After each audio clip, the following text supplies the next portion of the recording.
अकोला जिल्ह्याला हादरा देणाऱ्या इंस्टाकार्ट कंपनीतील मोबाईल आणि पार्सल चोरी प्रकरणाचा खदान पोलिसांनी यशस्वीपणे छडा लावला आहे।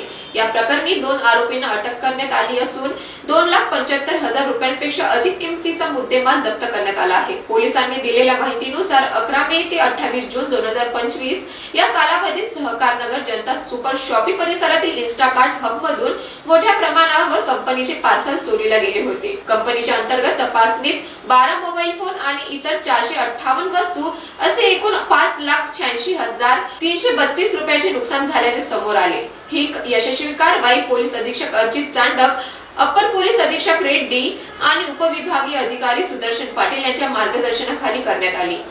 आज खदान पोलीस स्टेशनची अतिशय चांगली कारवाई आपल्याला या ठिकाणी दिसत आहे की यामध्ये Instacart private limited company mobile व इतर पार्सलचं काम करते। त्या कंपनीमध्ये 2 आरोपी जे आता निष्पन्न झाले त्या शादाब अहमद अनीस अहमद आणि दुसरा जो आहे मोहसिन खान पीर खान, त्या दोघांनी 8 मोबाईल एकूण 1,55,000 रुपयांचे त्या डिलिव्हरी बॉय म्हणून तिथे काम करत असताना त्यांनी परस्पर ते त्यांच्या ताब्यात घेतले, म्हणजे चोरी केलेत आणि त्यासाठी वापरलेली MH30 BY 3970 ही मोटरसायकल अशा एकूण 2,75,438 रुपयांचा मुद्देमाल खदान पोलीस स्टेशनच्या DP पथकाने या ठिकाणी हस्तगत केलेला आहे आणि पुढची चौकशी त्यांच्याकडे सुरू आहे। अजून काही त्यांनी अशा पद्धतीने काही चोरी केलेली आहे किंवा अकोलावरून सचिन पाटील यांची रिपोर्ट, महान्यूज 7 नागपूर।